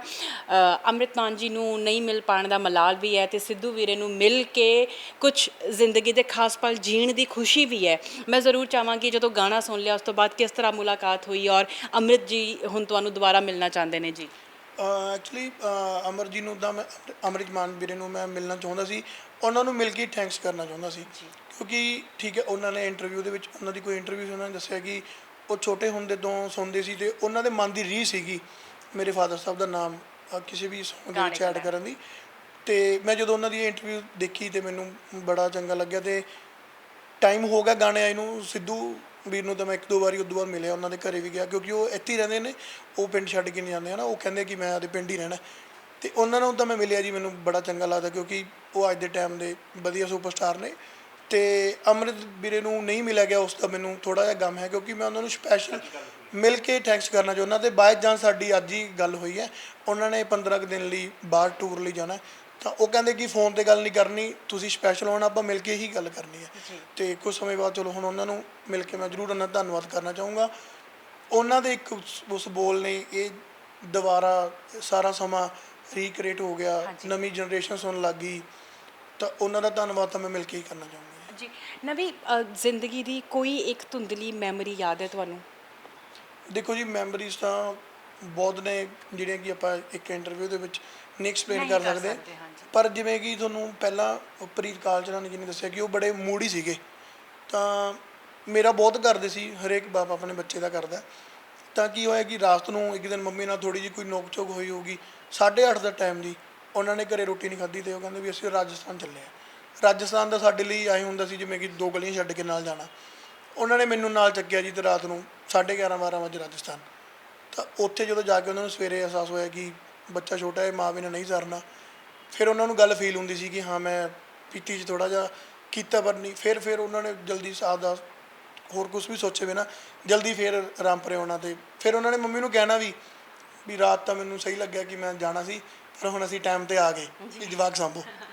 ਜੀ ਜੀ। ਅੱਛਾ, ਤੁਸੀਂ ਗੱਲ ਕਰ ਰਹੇ ਸੀ ਵੀ ਖੁਸ਼ਨੁਮਾ ਜਿਹਾ ਉਹਨਾਂ ਦਾ ਮਿਜਾਜ਼ ਹੈ ਨਾ ਜਿਹੜਾ ਉਹ ਸੀਗਾ, ਤੇ ਜਦੋਂ ਘਰ ਹੁੰਦੇ ਸੀ ਅਕਸਰ ਤੌਰ 'ਤੇ ਕਿੱਦਾਂ ਦਾ ਮਾਹੌਲ ਰੱਖਦੇ ਸੀ? ਤੁਸੀਂ ਕੁਝ ਜ਼ਿਕਰ ਕਰ ਰਹੇ ਸੀ, ਮੇਰੇ ਕੰਨਾਂ 'ਚ ਇੱਕ ਛੋਟੀ ਜੀ ਗੱਲ ਜਿਹੜੀ ਹੈ ਮੈਂ ਸੁਣਨੀ ਪਈ ਪੂਰੀ। ਤੁਸੀਂ ਕਹਿ ਰਹੇ ਸੀ ਵੀ ਉੱਚੀ ਆਵਾਜ਼ 'ਚ ਡੈਕ ਸੁਣਨਾ ਬਹੁਤ ਪਸੰਦ ਸੀ ਉਹਨਾਂ ਨੂੰ। ਕੀ ਜੀ, ਅੱਛਾ, ਜੋ ਪ੍ਰੋਗਰਾਮ ਤੋਂ ਆਉਂਦੇ ਹੁਣ ਸਾਡਾ ਡੈਕ ਲਾ ਲੈਂਦੇ, ਅਸੀਂ ਸਾਰਿਆਂ ਨੇ ਕਹਿਣਾ ਸਜਿੰਦਰ ਚਲੋ ਸਜਿੰਦਰ ਲੋਕਲ ਸੀ ਚਲੇ ਜਾਂਦੇ, ਬਾਈ ਯਾਰ ਗਾਉਣ ਤੋਂ ਬਾਅਦ ਗਾਉਣ, ਸੌਣ ਤੇ ਖਾਣ ਤੋਂ ਬਾਅਦ ਖਾਣ ਚੰਗਾ ਨਹੀਂ ਲੱਗਦਾ ਹੁੰਦਾ। ਕਹਿੰਦਾ ਆਪਾਂ ਤਾਂ ਫਿਰ ਬੱਕਰ ਬੰਦੇ, ਆਪਾਂ ਤਾਂ ਸਾਰਾ ਕੁਝ ਚੰਗਾ ਲੱਗਦਾ। ਫਿਰ ਜੋ ਆਵਾਜ਼ ਕਰਦੇ ਫਿਰ ਅਸੀਂ ਇੱਧਰ ਭੈਣ ਨੂੰ ਬੁਲਾ ਕੇ ਲੈ ਕੇ ਜਾਂਦੇ ਇੱਧਰੋਂ ਵੀ ਉਹਨੂੰ ਉਹ ਚੁੱਪ ਕਰਾ ਦਿਓ। ਫਿਰ ਰੋਟੀ ਵੀ ਐਨ ਸਾਡਾ ਜੀ, ਤੁਹਾਨੂੰ ਬਾਹਲੀ ਕੀ ਗੱਲ ਹੈ, ਇੱਕ ਵਾਰੀ ਸਾਡਾ ਭੁੱਚੋ ਪ੍ਰੋਗਰਾਮ ਸੀਗਾ, ਅਸੀਂ 4 ਵਜੇ ਵਿਹਲੇ ਹੋ ਗਏ ਸੀ, ਰਾਤ ਦੇ 9 ਵਜੇ ਲੱਗੇ ਘਰੇ ਬੜੇ ਸੀਗੇ। ਸਾਡਾ ਪ੍ਰੋਗਰਾਮ ਅਸੀਂ ਹੋਰ ਕਹਾਵਤ ਸੀ ਭਾਵੇਂ ਭੁੱਚੋ ਹੋਵੇ ਆਉਣਾ ਤਾਂ 9 ਵਜੇ ਹੀ ਆ ਘਰੇ, ਤੇ ਬਸ ਐਡੇ ਉੱਥੇ ਵਿਚਰੀਆਂ ਦੇ ਲੋਕਾਂ 'ਚ ਬੈਠੇ ਰਹਿੰਦੇ ਸੀ। ਜੇ ਉਹਨਾਂ ਦੇ ਰੁਤਬੇ ਦੀ ਗੱਲ ਕਰੀਏ ਨਾ, ਜਿਵੇਂ ਕਿ ਤੁਹਾਨੂੰ ਦੱਸਿਆ ਕਿ ਸਾਡੇ ਜੋ ਮੇਰੇ ਸ਼ਿਮਲਾ ਆਂਟੀ ਨੇ ਉਹਨਾਂ ਨੇ ਪੈਨ ਬਣਾਇਆ ਸੀ, ਉਹਨਾਂ ਕੋਲ ਰੱਖੜੀ ਬਣਾਉਂਦੀ ਸੀ। ਜਦੋਂ ਵੀ ਸ਼ਿਮਲਾ ਆਂਟੀ ਨੇ ਸਾਡੇ ਘਰ ਆਉਣਾ ਤਾਂ ਉਹਨਾਂ ਨੇ ਮੰਮੀ ਕੋਲ ਆ ਕੇ ਬੈਠਣਾ ਸੀ। ਜੇ ਪਾਪਾ ਉਸ ਟਾਈਮ ਨਾਲ ਬੈਠੇ ਹੁੰਦੇ ਸੀ ਨਾ, ਉਹਨਾਂ ਨੇ ਉੱਠ ਕੇ ਦੂਜੇ ਰੂਮ 'ਚ ਚਲੇ ਜਾਣਾ ਸੀ ਕਿ ਭੈਣ ਨੇ ਬੈਠਣਾ, ਉਹ ਮੰਮੀ ਕੋਲ ਹੀ ਬੈਠਣਗੇ। ਤੇ ਇਸ ਤਰ੍ਹਾਂ ਦਾ ਉਹਨਾਂ ਦਾ ਰੁਤਬਾ ਸੀ, ਇੰਨੀ ਰਿਸਪੈਕਟ ਉਹਨਾਂ ਨੇ ਕਰਨੀ। ਪਰ ਇਹ ਤਾਂ ਪਤਾ ਹੀ ਲੱਗਣ ਦੇ ਸੀ ਕਿੱਥੇ ਆ। ਹਾਂ, ਜੇ ਕੋਲੇ ਵੀ ਹੁੰਦੇ ਫਿਰ ਵੀ ਅੰਦਰ ਲੁਕ ਜਾਂਦੇ ਸੀਗੇ, ਇੰਨਾ ਉਹ ਵਿੱਚ ਨਹੀਂ ਬੈਠਦੇ ਸੀ, ਵਿੱਚ ਪਾਉਂਦੇ ਸੀਗੇ। ਜਦ ਕਿ ਉਹਨਾਂ ਦੀ ਸਿਸਟਰ ਸੀ, ਵਿੱਚ ਨਹੀਂ ਬੈਠਦੇ ਸੀ। ਜੇ ਕੋਈ ਹੋਰ ਵੀ ਲੇਡੀਜ਼ ਹੁੰਦੀ ਸੀ ਉਹਨਾਂ ਨੇ ਉੱਠ ਕੇ ਦੂਜੇ ਰੂਮ 'ਚ ਚਲੇ ਜਾਣਾ, ਮੰਮੀ ਕੋਲ ਬਾਕੀ ਬੈਠੇ ਰਹਿੰਦੇ ਸੀ। ਨਹੀਂ, ਉਹ ਜਿਸ ਤਰ੍ਹਾਂ ਉਹਨਾਂ ਨੇ ਪਹਿਲਾਂ ਦੱਸਿਆ ਕਿ ਜੇ ਇਹਨਾਂ ਨੇ ਇੱਧਰ ਵੀ ਘਰੇ ਆਉਣਾ ਸੀ, ਪਹਿਲਾਂ ਉਹ ਸਾਡੇ ਅੰਕਲ ਬਾਰੇ ਪੁੱਛਦੇ ਸੀ ਕਿ ਅੰਕਲ ਘਰੇ ਹੈਗੇ ਨੇ, ਅਗਰ ਹੋਣਗੇ ਉਹ ਇਸ ਤਰ੍ਹਾਂ ਘਰ 'ਚ ਐਂਟਰ ਨਹੀਂ ਕਰਦੇ ਸੀ, ਮਤਲਬ ਕਿ ਇੰਨੀ ਰਿਸਪੈਕਟ ਕਰਦੇ ਸੀ। ਇੱਕ ਵਾਰ ਦੀ ਛੋਟੀ ਜਿਹੀ ਗੱਲ ਹੈ ਜੀ, 1 ਮਿੰਟ ਜੀ ਖਤਮ ਕਰੂੰਗਾ। ਇੱਕ ਕਿਸੇ ਕਾਲਜ ਦੀਆਂ ਕੁੜੀਆਂ ਦੀ ਵਿਦਾਇਗੀ ਪਾਰਟੀ ਸੀ, ਉਹ ਬੁੱਕ ਕਰ ਰਹੀਆਂ ਜਨ ਗੱਡੀ 'ਤੇ 5 ਕੁੜੀਆਂ, ਅਸੀਂ ਪ੍ਰੋਗਰਾਮ ਤੋਂ ਆਏ ਸੀ ਤੇ ਆਏ ਉਹ ਕੁੜੀਆਂ ਵੀ ਵੇਟ ਕਰ ਰਹੀਆਂ ਸੀ ਸਾਡੀ। ਪਰਮਾਤਮਾ ਨੇ ਜੋ ਸਬੱਬ ਭੇਟਣਾ ਜਲਦੀ ਆ ਗਿਆ, ਉਹ ਕੁੜੀਆਂ ਨੇ ਪ੍ਰੋਗਰਾਮ ਬਾਈ ਜੀ ਇੰਨੀ ਡੇਟ ਵਿਹਲੀ ਹੈ, ਹਾਂ ਵਿਹਲੀ ਆ, ਡੈਰੀ ਚੱਕੀ ਕਿੰਨੇ ਵੈਸੇ ਇੰਨੇ ਸਾਰਾ ਟਾਈ ਹੋ ਗਿਆ। ਉਹਨਾਂ ਦੀ ਵਿਦਾਇਗੀ ਪਾਰਟੀ 4 ਅਸੀਂ ਪ੍ਰੋਗਰਾਮ ਜੀ 2 ਵਜੇ ਤੋਂ 4 ਵਜੇ ਤੱਕ ਲਾਉਣਾ ਸੀ, ਉਹ ਸਾਨੂੰ ਟਾਈਮ 12 ਵਜੇ ਦਾ ਦੇ ਗਏ। ਵੀਰ ਜੀ ਤੁਸੀਂ 12 ਵਜੇ ਆ ਜਾਓਗੇ? ਮੈਂ ਕਿਹਾ ਅਸੀਂ ਤਾਂ ਮੈਂ 11 ਵਜੇ ਲਾ ਲਓ, ਹੁਕਮ ਦੇ ਤਾਬਿਆਦਾਰ ਹਾਂ, ਸੋਡੇ ਹਾਂ ਉਸ ਦਿਨ। 12 ਵਜੇ ਤੋਂ ਲੈ ਕੇ 2 ਵਜੇ ਤੱਕ ਰਿਕਾਰਡ ਹੈ ਜੀ, ਉਹਦੇ ਫੋਟੋਗ੍ਰਾਫਰ ਦੁਖੀ ਹੋ ਗਿਆ ਇੰਨੀਆਂ ਫੋਟੋਆਂ ਕਰਾਈਆਂ ਉਹ ਕੁੜੀਆਂ ਨੇ, ਨਾਲੇ ਇੰਨੀ ਸਾਡੀ ਸੇਵਾ ਕੀਤੀ। ਕੁੜੀਆਂ ਨੇ ਫੰਕਸ਼ਨ ਕਰਾਇਆ ਸੀ, ਕੁੜੀਆਂ ਨੇ ਸੁਣਾਈ ਸਾਨੂੰ ਜੀ, ਕੀ ਬਾਤ, ਗਰਲਜ ਕਾਲਜ ਦੇ ਵਿੱਚ। ਜੀ ਜੀ। ਤੇ ਉਹ ਤਕਰੀਬਨ ਮੈਨੂੰ ਇਦਾਂ ਲੱਗਦਾ ਜੀ ਉਹ ਵੀ ਸਾਰੀਆਂ ਵੀ ਸਾਰੀ ਬਾਂਹ ਰੱਖੜੀਆਂ ਨਾਲ ਭਰ ਗਈਆਂ ਸੀਗੀਆਂ ਬਾਈ ਦੀਆਂ, ਜੋ ਵੀ ਜਿੱਦਾਂ ਦਾ ਤਾਗਾ ਮਿਲਦਾ ਸੀ ਉਹ ਵੀਰ ਜੀ ਰੱਖੜੀ ਪੇਠੇ ਬਣਾਈ ਜਾਂਦੇ ਸੀਗੇ। ਉਹੀ ਉਹ 2 ਵਜੇ ਉਹਨਾਂ ਰੱਖੜੀਆਂ ਨਾਲ ਹੀ ਪ੍ਰੋਗਰਾਮ ਸਟਾਰਟ ਕੀਤਾ ਸੀ, ਕਹਿੰਦਾ ਇੰਨੀਆਂ ਭੈਣਾਂ ਬਣ ਗਈਆਂ ਮੇਰੀਆਂ, ਹੁਣ ਨਹੀਂ ਮਾਰ ਖਾਂਦੇ। ਜੀ ਇਦਾਂ ਦੇ ਇਨਸਾਨ ਸੀਗੇ ਜੀ। ਜੀ। ਸੋ ਬਹੁਤ ਪਿਆਰ ਉਹਨਾਂ ਨੇ ਕਮਾਇਆ, ਉਹਨਾਂ ਦਾ ਪਿਆਰ ਹੈ ਜਿਹੜਾ ਅੱਜ ਲੋਕ ਤੁਹਾਨੂੰ ਉਸੇ ਅਹਿਸਾਸ ਦੇ ਨਾਲ ਮਿਲਦੇ ਨੇ, ਰਾਈਟ ਨਵੀ? ਔਰ ਤੁਹਾਨੂੰ ਤਾਂ ਹੁਣ ਬਹੁਤ ਕਾਲਸ ਵੀ ਤੁਸੀਂ ਦੱਸਿਆ ਜਿਵੇਂ ਕਿ ਆਉਂਦੀਆਂ ਨੇ। ਨਵੀ, ਅੱਜ ਜਦੋਂ ਬਹਿੰਦੇ ਹੋ, ਜਦੋਂ ਅੱਗੇ ਵਧਣ ਬਾਰੇ ਸੋਚ ਰਹੇ ਹੋ, ਜਦੋਂ ਸੁਪਨਿਆਂ ਨੂੰ ਪੂਰੇ ਕਰਨ ਦਾ ਟਾਈਮ ਆ ਰਿਹਾ ਹੈ ਹੌਲੀ ਹੌਲੀ, ਹੈ ਨਾ, ਅੱਜ ਬਹੁਤ ਤਕਲੀਫ ਹੈ, ਬਹੁਤ ਦਰਦ ਵੀ ਹੈ। ਉਸ ਟਾਈਮ 'ਤੇ ਇਹ ਅਹਿਸਾਸ ਸੀ ਜਦੋਂ ਘਰ ਦੇ ਵਿੱਚ ਫਾਦਰ ਸਾਹਿਬ ਪਏ ਹੋਏ ਸੀ, ਮਤਲਬ ਕਿ ਜਾਨ ਜਾ ਚੁੱਕੀ ਸੀ, ਰਿਸ਼ਤੇਦਾਰ ਆ ਰਹੇ ਸੀ, ਇਕੱਠ ਹੋ ਰਿਹਾ ਸੀ, ਉਸ ਟਾਈਮ ਅਹਿਸਾਸ ਹੋ ਰਿਹਾ ਸੀਗਾ ਜੋ ਅੱਜ ਅਹਿਸਾਸ ਹੁੰਦਾ ਹੈ? ਦੇਖੋ ਬਿਲਕੁਲ ਜੀ, ਪਰ ਦੇਖੋ ਮੈਂ ਵਾਕਈ ਸੀ, ਮੈਂ ਉਦੋਂ ਛੋਟਾ, ਪਰ ਕੁਛ ਕੁ ਜੋ ਸੀਨ ਨੇ ਮੇਰੇ ਦਿਮਾਗ ਦੇ ਵਿੱਚ ਉਹ ਫੀਡ ਹੋਏ ਨੇ। ਜਦੋਂ ਆਪਾਂ ਗੱਲ ਕਰਦੇ ਹਾਂ ਤਾਂ ਉਹ ਸੀਨ ਅੱਖਾਂ ਮੂਹਰੇ ਆਉਣ ਲੱਗ ਜਾਂਦਾ, ਤਾਂ ਉਹ ਲਾਸਟ ਨਾਈਟ ਉਹ ਸਭ ਕੁਝ ਯਾਦ ਆ। ਉਹ ਮੈਨੂੰ ਨਹੀਂ ਪਤਾ ਕਿਵੇਂ ਯਾਦ ਆ, ਪਰ ਉਹ ਯਾਦ ਆ ਹੁਣ ਵੀ ਮੇਰੇ ਅੱਖਾਂ ਮੂਹਰੇ ਸਾਰਾ ਸੀਨ ਰਿਕਾਰਡ ਆ। ਅਤੇ ਜਦੋਂ ਵੀ ਬਿਆਨ ਕਰਦੇ ਹਾਂ ਤਾਂ ਭਾਵੁਕ ਹੋਣਾ ਹੀ ਹੈ। ਉਹ ਕੱਲੀ ਗੱਲ ਯਾਦ ਆ, ਇੱਕ ਸਕਿੰਟ ਬਾਅਦ ਕਿਵੇਂ ਪਹਿਲਾਂ ਕੌਣ ਆਇਆ ਸੀ, ਪਹਿਲਾਂ ਆਂਟੀ ਜੀ ਆਏ ਸਾਡੇ ਜੋ ਬਹਾਦਰ ਸੀ, ਉਹ ਫਿਰ ਉਹ ਸਾਡੇ ਸਾਹਮਣੇ ਦੂਜੇ ਬੀਜੀ ਆਂਟੀ ਉਹਨਾਂ ਨੂੰ ਬੁਲਾ ਕੇ ਲੈ ਕੇ ਆਏ, ਸਾਰਿਆਂ ਨੇ ਘਿਓ ਲਾਇਆ, ਉਹਨਾਂ ਦੇ ਪੈਰ ਦੇ ਹੱਥ ਮਾਲਿਸ਼ ਕੀਤੀ। ਨਹੀਂ, ਫਿਰ ਇੱਕ ਅੰਕਲ ਨੇ ਉਹਨੇ ਕਹਿੰਦੇ ਕਿ ਨਹੀਂ ਨਹੀਂ ਰਹੇ। ਅਤੇ ਸੀ ਮੈਂ ਛੋਟਾ, ਮੈਨੂੰ ਦਿਖ ਰਿਹਾ ਸੀ ਕੀ ਕੁਛ ਹੋ ਰਿਹਾ, ਪਰ ਸਮਝ ਮੈਨੂੰ ਥੋੜ੍ਹੇ ਟਾਈਮ ਬਾਅਦ ਆਇਆ ਸੀਗਾ, ਥੋੜ੍ਹੇ ਟਾਈਮ ਬਾਅਦ ਸਮਝ ਆਇਆ ਸੀਗਾ ਕਿ ਇਹ ਕੰਮ ਹੋਇਆ। ਪਰ ਉਹ ਜੋ ਕਰ ਗਏ, ਲੋਕਾਂ ਲਈ ਕਰ ਗਏ, ਲੋਕਾਂ ਦੀ ਇੰਨੀ ਹੈ ਕਿ ਬਲੈਸਿੰਗ ਸਾਡੇ ਨਾਲ ਰਹੀਆਂ ਜੀ, ਫੈਮਿਲੀ ਨਾਲ, ਸਾਨੂੰ ਅੱਜ ਕਿਸੇ ਵੀ ਚੀਜ਼ ਦੀ ਕਮੀ ਨਹੀਂ ਜੀ। ਜਿੱਦਾਂ ਕਿ ਸਰ ਦੱਸ ਰਹੇ ਨੇ ਕਿ ਬੜੇ ਖੁਸ਼ ਹੁੰਦੇ ਸੀਗੇ, ਸ਼ਗਨਾਂ ਦਾ ਜਿਹੜਾ ਦੇਣ ਦਾ ਰਿਵਾਜ ਹੈ ਉਹ ਇਹਨਾਂ ਦੇ ਵੱਲੋਂ ਸ਼ੁਰੂ ਕੀਤਾ ਗਿਆ ਹੈ ਨਾ। ਫਾਦਰ ਸਾਹਿਬ ਜਦੋਂ ਵੀ ਬਹੁਤ ਟਾਈਮ ਤੋਂ ਬਾਅਦ ਘਰੇ ਆਉਂਦੇ ਨੇ, ਕਿਉਂਕਿ ਅਸੀਂ ਸਾਰੇ ਜਾਣਦੇ ਹਾਂ ਬਹੁਤ ਸ਼ੋਅਜ਼ ਉਹਨਾਂ ਦੇ ਹੁੰਦੇ ਸੀ, ਕੋਈ ਇੱਕ 10 ਰੁਪਏ ਜਾਂ 100 ਰੁਪਏ ਦਾ ਨੋਟ ਯਾਦ ਹੈ ਜਿਹੜਾ ਉਹਨਾਂ ਨੇ ਤੁਹਾਨੂੰ ਦਿੱਤਾ ਹੋਏ ਵੀ ਜਾ ਪੁੱਤਰਾ ਖਰਚ ਕੇ ਆ, ਜਾਂ ਸਕੂਲ ਲੈ ਜੀ, ਜਾਂ ਕੁਛ ਵੀ ਇੱਦਾਂ ਦਾ? ਸਕੂਲ ਤਾਂ ਮੈਨੂੰ ਕਈ ਵਾਰ ਉਹ ਸੁਬਾਹ ਆਪ ਵੀ ਛੱਡ ਕੇ ਆਉਂਦੇ ਸੀ, ਮੈਂ ਉਦੋਂ ਸੈਕਿੰਡ ਦੇ ਵਿੱਚ ਮੋਸਟਲੀ ਸੀਗਾ, ਅਤੇ ਉਹਨਾਂ ਨੇ ਜਾਣਾ ਅਤੇ ਉਹੀ ਉੱਥੇ ਫਿਰ ਉਸ ਤਰ੍ਹਾਂ ਹੀ ਰਸ਼ ਹੋ ਜਾਣਾ ਕਿ ਮੇਜਰ ਜੀ ਆਏ ਆ। ਅਤੇ ਉਹੀ ਗੱਲ ਕਿ ਜਦੋਂ ਲੋਕ ਆਉਂਦੇ ਸੀ ਇਹ ਨਹੀਂ ਸੀ ਵੀ ਉਹ ਮੈਨੂੰ ਵਿੱਚੋਂ ਕਦੇ ਭੁੱਲ ਕੇ ਜਾਂ, ਮੇਰਾ ਵਾਕਈ ਬਹੁਤ ਕਰਦੇ ਸੀ। ਮੈਨੂੰ ਇੱਕ ਚੀਜ਼ ਦਾ ਬਹੁਤ ਗਮ ਹੈ ਮੈਨੂੰ, ਕਿ ਮੈਨੂੰ ਇਹ ਨਹੀਂ ਜੱਜਮੈਂਟ ਹੋਈ ਅਤੇ ਮੈਨੂੰ ਇਸ ਚੀਜ਼ ਦਾ ਨਹੀਂ ਪਤਾ ਕਿ ਉਹ ਮੈਨੂੰ ਕਿਸ ਤਰ੍ਹਾਂ ਦੇਖਦੇ ਸੀ, ਉਹਨਾਂ ਦੀ ਕੀ ਖਵਾਇਸ਼ ਸੀ ਕਿ ਮੈਨੂੰ ਲੈ ਕੇ। ਹਰੇਕ ਬਿੱਦਾਂ ਦੀ ਹੁੰਦੀ ਹੈ, ਸ਼ਾਇਦ ਮੈਨੂੰ ਉਹ ਪਤਾ ਹੁੰਦੀ, ਮੈਂ ਜ਼ਰੂਰ ਪੂਰੀ ਕਰਦਾ, ਕਿਸੇ ਵੀ ਢੰਗ ਨਾਲ ਕਰਦਾ। ਮੈਨੂੰ ਨਹੀਂ ਪਤਾ ਕਿ ਮੈਨੂੰ ਉਹ ਸਿੰਗਰ ਦੇ ਰੂਪ 'ਚ ਦੇਖਣਾ ਚਾਹੁੰਦੇ ਸੀ, ਕੁਛ ਨਾ ਕੁਛ ਉਹਨਾਂ ਦੀ ਖਵਾਇਸ਼ ਤਾਂ ਹੋਣੀ ਹੈ, ਉਹ ਮੈਨੂੰ ਨਹੀਂ ਪਤਾ। ਮੈਨੂੰ ਉਸ ਚੀਜ਼ ਦਾ ਬੜਾ ਗਮ ਹੈ ਕਿ ਜੇ ਮੈਨੂੰ ਕੋਈ ਆਈਡੀਆ ਵੀ ਹੁੰਦਾ ਨਾ ਕਿ ਉਹਨਾਂ ਦੀ ਇਹ ਖਵਾਇਸ਼ ਸੀ ਮੈਨੂੰ ਲੈ ਕੇ, ਮੈਂ ਉਹ ਅੱਜ ਜ਼ਰੂਰ ਪੂਰੀ ਕਰਦਾ। ਉਹਨਾਂ ਨੇ ਆਪਣਾ ਸ਼ੌਂਕ ਪੂਰਾ ਕੀਤਾ ਜੀ, ਅਤੇ ਮੇਰਾ ਜੋ ਸ਼ੌਂਕ ਸੀ ਮੈਂ ਹੁਣ ਆਪਣੇ ਬੇਟੇ ਰਾਹੀਂ ਪੂਰਾ ਕਰੂੰਗਾ। ਬਟ ਮੈਨੂੰ ਲੱਗਦਾ ਕਿ ਹਰ ਕਲਾਕਾਰ ਨੂੰ ਕਿਤੇ ਨਾ ਕਿਤੇ ਹੁੰਦਾ ਕਿ ਮੈਂ ਅੱਗੇ ਜਾ ਕੇ ਇਹ ਕੁਛ ਕਰਨਾ ਚਾਹੁੰਦਾ, ਉਹਨਾਂ ਦੇ ਡਰੀਮ ਪ੍ਰੋਜੈਕਟਸ ਹੁੰਦੇ ਨੇ, ਹੈ ਨਾ। ਜਿਵੇਂ ਕਿ ਜਿਹੜੇ ਲਿਰਿਸਿਸਟ ਸਰ ਦੇ ਨਾਲ ਗੱਲ ਵੀ ਹੋਈ ਸਾਡੀ, ਉਹਨਾਂ ਨੇ ਕਿਹਾ ਵੀ ਬਹੁਤ ਤਰੀਕੇ ਦੇ ਅਲੱਗ-ਅਲੱਗ ਤਰ੍ਹਾਂ ਦੇ ਗਾਣੇ ਜਿਹੜੇ ਉਹ ਕਰਨਾ ਚਾਹੁੰਦੇ ਸੀ। ਸੋ ਜ਼ਿੰਦਗੀ ਨੇ ਸਮਾਂ ਘੱਟ ਦਿੱਤਾ, ਪਰ ਜੇ ਹੁਣ ਤੁਸੀਂ ਉਸ ਰਾਹ ਵੱਲ ਤੁਰੇ ਹੋ, ਅਤੇ ਮੈਨੂੰ ਲੱਗਦਾ ਕਿ ਉਹਨਾਂ ਨੂੰ ਚਾਹਣ ਵਾਲੇ ਦੋਵੇਂ ਹੱਥ ਕਰਕੇ, ਦੋਵੇਂ ਬਾਹਾਂ ਕਰਕੇ ਤੁਹਾਡਾ ਵੈਲਕਮ ਕਰਨ ਲਈ ਬਿਲਕੁਲ ਤਿਆਰ ਖੜੇ ਨੇ। ਬਾਕੀ ਜਿੱਦਾਂ ਕਿ ਤੁਸੀਂ ਦੱਸਿਆ ਕਿ ਉਹਨਾਂ ਦਾ ਸਦਕਾ ਹੈ ਨਾ, ਤੁਹਾਨੂੰ ਇੰਡਸਟਰੀ 'ਚੋਂ ਵੀ ਕਾਲ ਆ ਰਹੇ ਨੇ, ਸਰ ਤੁਹਾਡੇ ਨਾਲ ਨੇ। ਸੋ ਸਰ ਤੁਹਾਡੇ ਮਤਲਬ ਮੈਂ ਖੁਦ ਹੁਣ ਇਮੋਸ਼ਨਲ ਹੋ ਰਹੀ ਹਾਂ। ਤੁਹਾਡੇ ਤੋਂ ਅਖੀਰਲੀ ਗੱਲ ਇਹੀ ਜਾਣਨਾ ਚਾਹਾਂਗੀ ਕਿ ਹੁਣ ਜਦੋਂ ਇਹ ਅੱਗੇ ਵੱਧ ਰਹੇ ਆ, ਸੋ ਜੇ ਮੇਜਰ ਜੀ ਹੁੰਦੇ ਅਤੇ ਉਹ ਕਿਸ ਤਰ੍ਹਾਂ ਖੜ੍ਹਦੇ, ਤੁਸੀਂ ਉਸ ਅਹਿਸਾਸ ਦੇ ਨਾਲ ਜੇ ਖੜੋਗੇ ਹੁਣ, ਜੇ ਉਹ ਹੁੰਦੇ, ਇਹਦੇ 'ਤੇ ਪੈਸੇ ਮੈਂ ਲਾਉਣੇ ਸੀ, ਇਹਦੇ ਮਗਰ ਮੈਂ ਖੜਦਾ, ਮੇਰੇ ਮਗਰ ਬਾਈ ਜੀ ਖੜਦੇ। ਅੱਜ ਵੀ ਮੈਂ ਇਹਦੇ ਮਗਰ ਮੈਂ ਖੜੂੰਗਾ। ਮੈਂ ਇਹਦੀ ਮੰਮਾ ਤੋਂ ਕੋਈ ਇਹ ਲਾਂਭਾ ਨਹੀਂ ਤੇ ਤੂੰ ਇਹਨੂੰ ਆਉਣ ਦੇਊਂਗਾ ਵੀ ਤੁਸੀਂ ਇਹਦੇ ਨਾਲ ਗਏ ਸੀ ਵੀ ਮੇਰੇ ਪੁੱਤਰ ਨੇ ਇੱਥੇ ਕੋਈ ਘਾਟਾ ਖਾ ਲਿਆ, ਜਾਂ ਮੇਰੇ ਪੁੱਤਰ ਨੇ ਸਾਡਾ ਕੋਈ ਸਾਨੂੰ ਨਮੋਸ਼ੀ ਦਵਾਤੀ। ਖੜੂੰਗਾ, ਅੱਜ ਵੀ ਖੜੂੰਗਾ, ਪਹਿਲਾਂ ਵੀ ਖੜਾ ਸੀ। ਪਰ ਪ੍ਰਮਾਤਮਾ ਮਿਹਰ ਕਰਨ, ਇਹ ਇੰਨਾ ਅੱਗੇ ਵਧੇ, ਇਹ ਤੁਰ ਕੇ ਵਧੇ, ਮੈਂ ਇਹਦੇ ਨਾਲ ਅਗਰ ਮੋਟਰਸਾਈਕਲ ਲੈ ਕੇ ਤੁਰਾਂ, ਮਿਲ ਕੇ ਸਾਡਾ ਫਾਸਲਾ ਇੰਨਾ ਹੋ ਜੇ ਵੀ ਇਹ ਬਹੁਤ ਤਰੱਕੀ ਨਾਲ ਅੱਗੇ ਵਧੇ। ਇਹ ਦੁਆਵਾਂ ਨੇ, ਉਮੀਦ ਵੀ ਹੈ।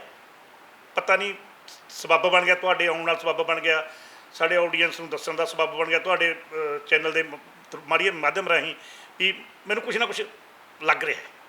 ਸਰ ਉਮੀਦ ਕਰਦੇ ਹਾਂ ਕਿ ਜੋ ਤੁਹਾਨੂੰ ਲੱਗ ਰਿਹਾ ਪਰਮਾਤਮਾ ਉਹਨੂੰ ਭਾਗ ਲਾਵੇ, ਤੇ ਤੁਹਾਡੇ ਸੁਪਨਿਆਂ ਲਈ, ਦੋਵਾਂ ਦੇ ਸੁਪਨਿਆਂ ਲਈ ਬਹੁਤ ਬਹੁਤ ਦਿਲੋਂ ਦੁਆਵਾਂ ਨੇ। ਐਂਡ ਬਹੁਤ ਤੁਹਾਡੇ ਦੋਨਾਂ ਦਾ ਸ਼ੁਕਰੀਆ ਕਿ ਭਾਵੁਕ ਸੀ ਭਰੇ ਮਨ ਦੇ ਨਾਲ ਵੀ ਤੁਸੀਂ ਸਾਡੇ ਨਾਲ ਬਹੁਤ ਗੱਲਾਂ ਸਾਂਝੀਆਂ ਕੀਤੀਆਂ। ਪਰਮਾਤਮਾ ਤੁਹਾਡੇ ਸਾਰੇ ਸੁਪਨੇ ਪੂਰੇ ਕਰੇ। ਬਹੁਤ ਬਹੁਤ ਸ਼ੁਕਰੀਆ। ਸ਼ੁਕਰੀਆ ਜੀ ਰੋਜ਼ਾਨਾ ਸਪੋਕਸਮੈਨ ਦੀ ਸਾਰੀ ਟੀਮ ਦਾ ਬਹੁਤ ਬਹੁਤ ਧੰਨਵਾਦ। ਤੁਸੀਂ ਸਾਡੇ ਲਈ ਸਮਾਂ ਕੱਢਿਆ ਤੇ ਜੋ ਬਹੁਤ ਹੀ ਵਧੀਆ ਇੰਟਰਵਿਊ ਆਪਣਾ ਹੋਇਆ। ਉਮੀਦ ਕਰਦੇ ਹਾਂ ਕਿ ਲੋਕਾਂ ਨੂੰ ਪਸੰਦ ਆਵੇਗਾ। ਜੀ ਬਿਲਕੁਲ, ਨਾ ਕੇਵਲ ਪਸੰਦ ਆਏਗਾ, ਮੈਨੂੰ ਲੱਗਦਾ ਹੈ ਕਿ ਸਾਡਾ ਜਿਹੜਾ ਪਰਿਵਾਰ ਹੈ ਉਹ ਸਿਆਣਾ ਵੀ ਬਹੁਤ ਹੈ। ਕਿਉਂਕਿ ਤੁਹਾਡੇ ਸਪੋਰਟ ਤੋਂ ਬਿਨਾ ਅਸੀਂ ਲੋਕ ਕੁਝ ਵੀ ਨਹੀਂ ਗੇ। ਸੋ ਕਲਾਕਾਰਾਂ ਦੇ ਲਈ ਤੁਹਾਡਾ ਸਾਥ, ਤੁਹਾਡਾ ਪਿਆਰ ਹੀ ਹੈ ਜੋ ਉਹਨਾਂ ਨੂੰ ਮਤਲਬ ਸਕਸੈਸਫੁਲ ਬਣਾਉਂਦਾ ਹੈ ਔਰ ਉਹਨਾਂ ਦੀ ਗੁੱਡੀ ਜਿਹੜੀ ਹੈ ਉਹ ਤਾਂ ਚਾੜਦਾ ਹੈ। ਸੋ ਬਿਲਕੁਲ ਕਹਿੰਦੇ ਹੈ ਕਿ ਜਨਤਾ ਜਨਾਰਦਨ। ਸੋ ਬਿਲਕੁਲ ਸਾਡੀ ਜਿਹੜੀ ਆਡੀਅנס ਹੈ ਉਹ ਹਮੇਸ਼ਾ ਤੋਂ ਹੀ ਪੰਜਾਬੀ ਸਿਨੇਮਾ ਨੂੰ, ਪੰਜਾਬੀ ਸੰਗੀਤ ਜਗਤ ਨੂੰ ਸਪੋਰਟ ਕਰਦੀ ਆ ਰਹੀ ਹੈ ਔਰ ਉਮੀਦ ਕਰਦੇ ਹਾਂ ਕਿ ਹੁਣ ਵੀ ਜਿਨ੍ਹਾਂ ਨੂੰ ਜ਼ਰੂਰਤ ਹੈ ਤੁਸੀਂ ਵੱਧ ਕੇ ਉਹਨਾਂ ਦਾ ਵੈਲਕਮ ਕਰੋਗੇ।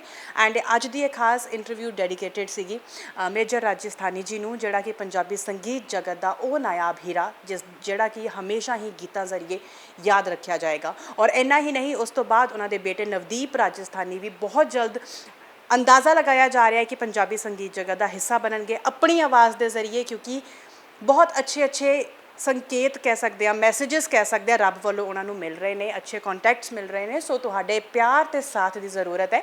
ਦੇਖਦੇ ਰਹੋ ਸਿਨੇ ਪੰਜਾਬੀ। ਇੱਥੇ ਹੀ ਤੁਹਾਨੂੰ ਕਰਦੇ ਰਵਾਂਗੇ ਹੋਰ ਐਂਟਰਟੇਨਮੈਂਟ ਦੀ ਦੁਨੀਆ ਦੇ ਨਾਲ ਅਪਡੇਟ। ਫਿਲਹਾਲ ਦੇ ਲਈ ਦਿਓ ਇਜਾਜ਼ਤ। ਸਤਿ ਸ਼੍ਰੀ ਅਕਾਲ।